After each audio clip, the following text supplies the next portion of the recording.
Hey, it's Christine, owner and co-founder of PrettySpirits.com, your favorite online metaphysical shop. And on this channel, we talk all things spirituality, manifestation, and entrepreneurship. And on today's episode, I want to dive into my manifestation story around me and my husband, how I manifested my husband. It's a question that I get quite often because I do love readings. For those of you who are not familiar or new to this channel, I offer psychic readings, spiritual counseling, manifestation coaching, and it's really something people struggle with is finding a partner that is there in the beginning and continues to invest along the way. A lot of people are finding those that magnetize towards them, but then something happens to just take the progress a different direction. So I want to share with you some ways that I put into practice certain systems that allowed me to attract my husband. So the first thing that was really important to me on this journey was being really honest with myself and deeply introspective, because if I was going to find that partner that was really willing to go the distance, I had to switch some things up because I had a pattern of attracting emotionally unavailable men. Just that it was the name of the game for me. They would seem excited in the beginning, things would go really well, but then it would always take a turn. And I had to be honest with myself that I would do that to men as well, where things were really nice and we're really vibing, and then something in me would find flaws and find a reason why it just shouldn't continue forward. So being honest with myself, I realized I'm still carrying baggage from my 7-year relationship, and that's a long commitment to have with someone. And then the lingering drama afterwards when you're trying to separate lives because you've been together all throughout college and after, and you share certain friends, and all of that tension and fear was still inside of me, thinking that I can't waste my time.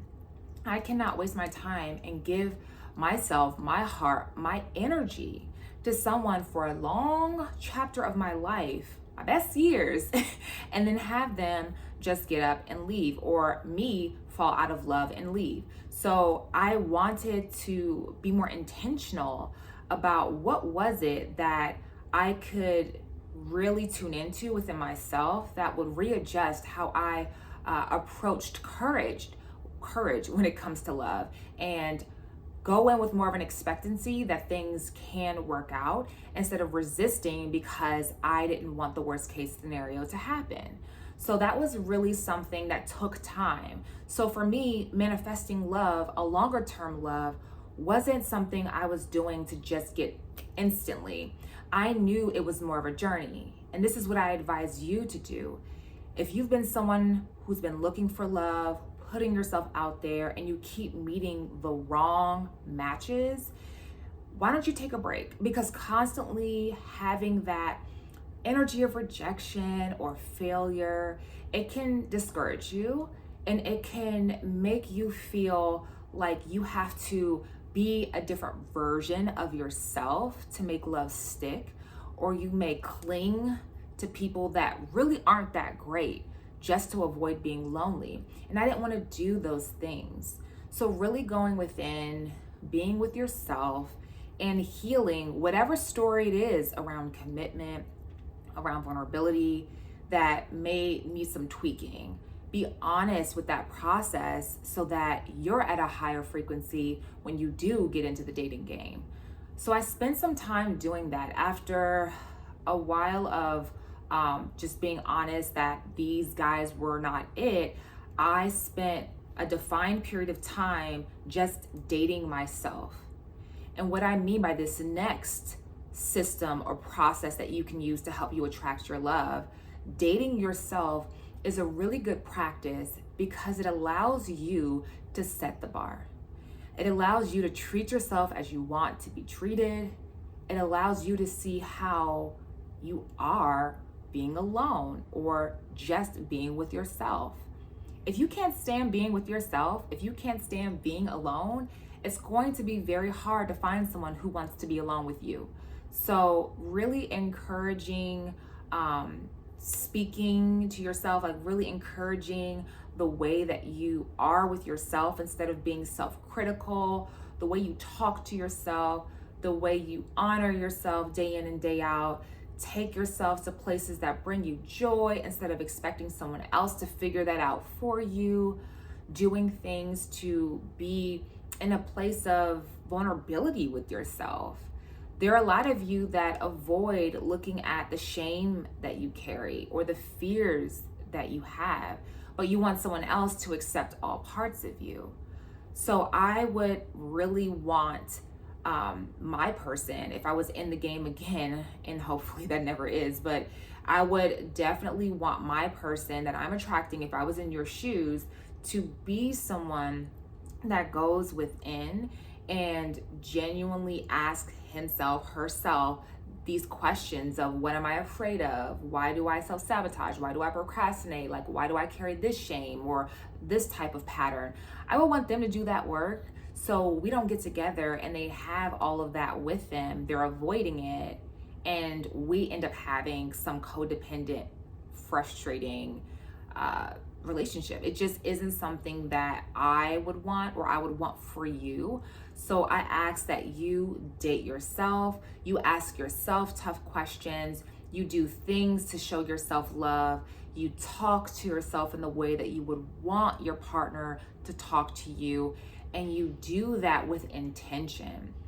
It'll reprogram your subconscious and it'll let you know that your standard, it's changed. It's different now. You're a different person because you see you in a different way. You're looking at you through the lens of your love, and you're making sure that you accept all that you see so that you're more able to find someone who is accepting and compassionate with you.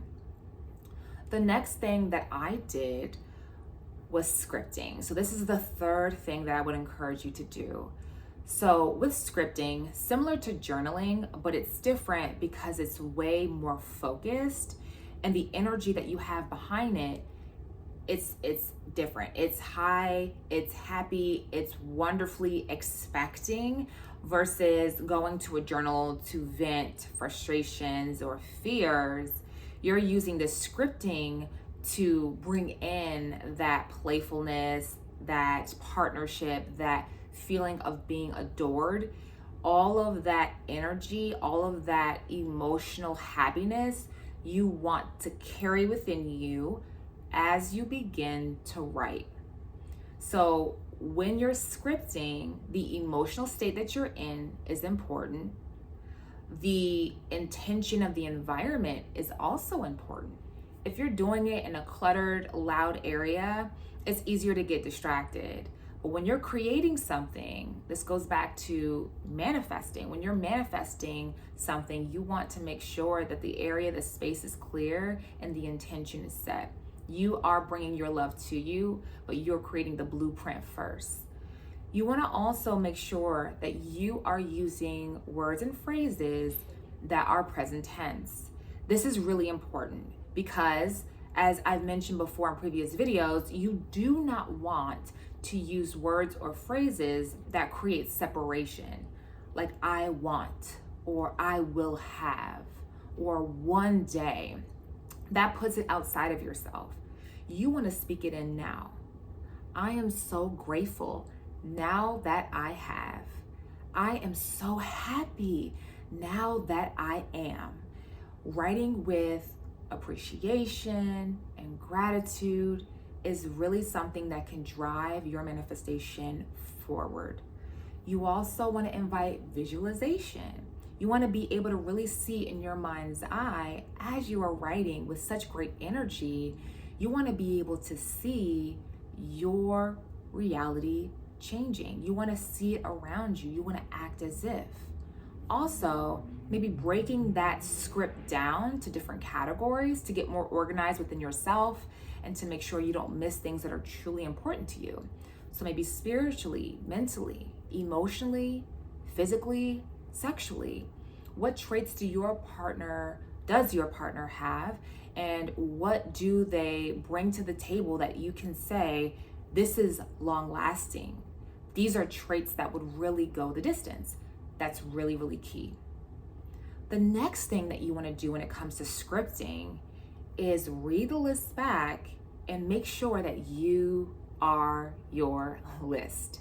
Because remember, in manifestation, you cannot attract more than who you are. You cannot attract different than what you are. So you want to make sure that you embody your list, your core value list. You are expecting someone to be honest. Well, you need to be honest. You're expecting someone to be financially secure. Look at your finances. All of these things are critical because while you can attract someone within a certain range, they don't have to be spot on like your exact person, but they will carry similar traits to you in order to sustain that connection. And if the gap is too wide, where you really do not have responsibility around finances and that person is really financially aware, financially conscious, there will be friction, there will be frustration, either expressed or suppressed, but there will be some type of friction in your union. So making sure that you read your scripting list back and you grow to really become a stronger version of that list, that will make you the vibrational match for that list. And that's exactly where you want to be. So I created my scripting around my husband. I broke down the categories, I wrote it down, and I did not look at the list if I was feeling desperate energy or frustration around love in any way. I only looked at it when I was again feeling really high level. The next thing I did when it came to manifesting my husband was to create a period of time where I was moving from dating myself, like I expressed. Then I just opened it up to dating for fun. Dating for fun. I knew that none of these individuals were going to be a long-term option. And I was honest about that. And I made it clear, I'm just dating. I'm enjoying myself. I'm just putting myself out there again. No expectation. I'm not looking for anything serious, but I'm loving the process of getting to know different people and just having fun. And there are so many that I attracted because, of course, that was the story that I had. So I was able to attract a lighter energy. I went in without this, you have to become my husband energy. So that also helped me attract those matches. And it was beautiful just enjoying different personality types and being able to be in a place of flow. It allowed me to be the best version of myself. So through that experience, I was able to attract individuals that were different than the things I thought I was originally focusing on. And I went back and tweaked my script to either add or remove things as I grew through the process of dating for fun. The next thing I did was I defined a period of time in which I felt confidence around being ready to date the real deal, being ready to attract the real deal. The period of time that I dated for fun was 4 months. I knew that during that 4 months, I didn't want anything serious.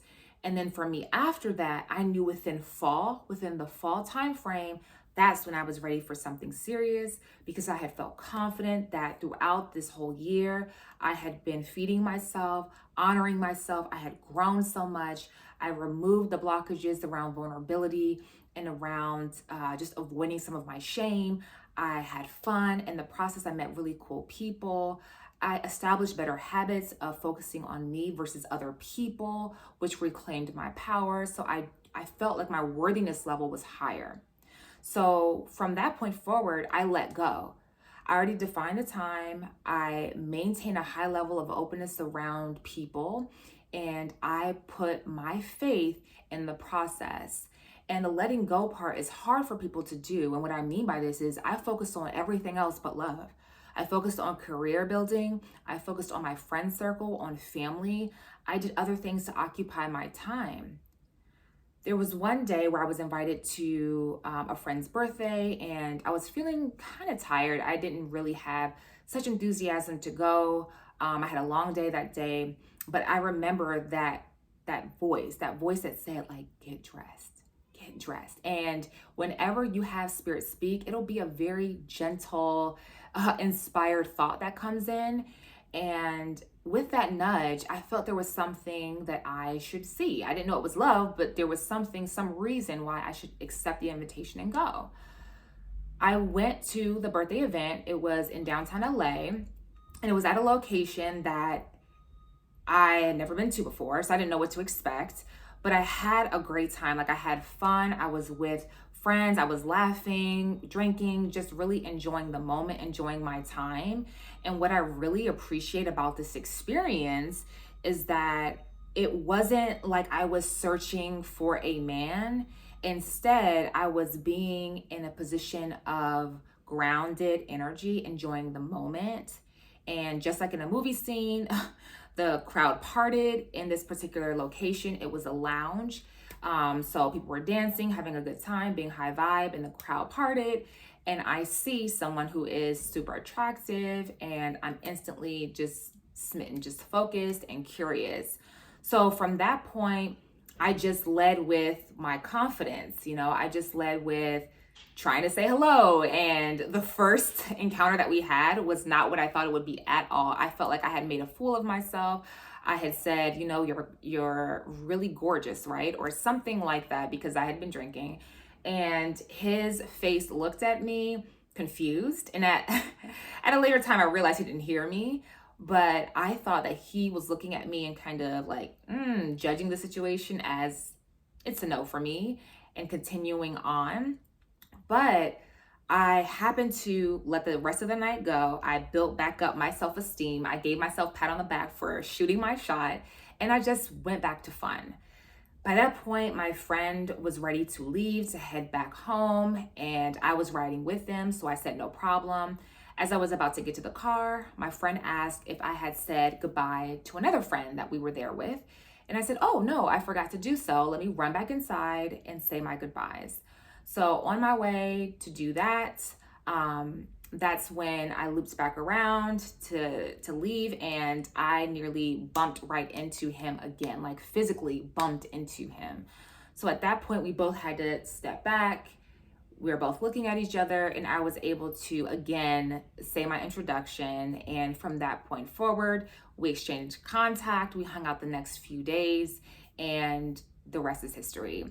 There's a lot of twists and turns in between that, but it led me to my beautiful life that I have now with my husband and my soon to be 1 year old. But what I loved about our meeting was that I had to follow inspired action. And a lot of us will get an inclination to do something, but we'll block it out. And I encourage you to not block out things when you know you've been asking for certain level ups in your life. You have to be open to taking a different path, a different road.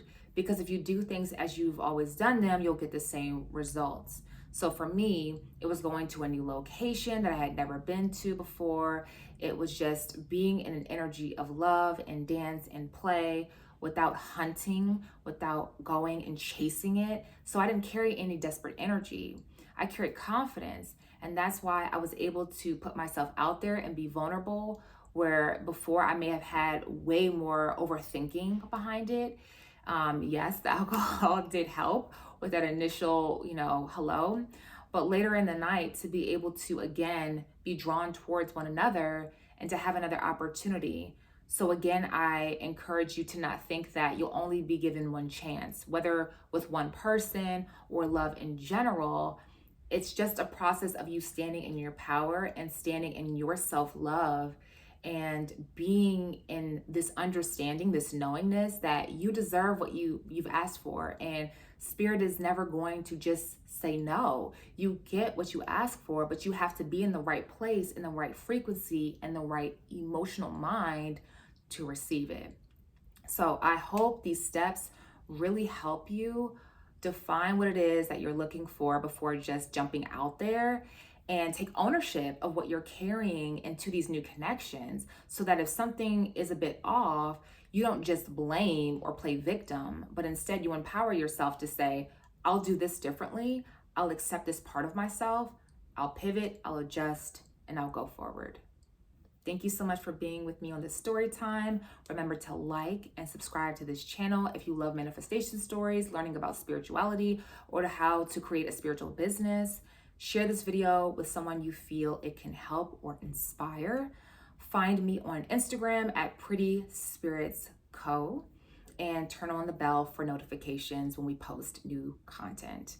Thank you so much, and until next time.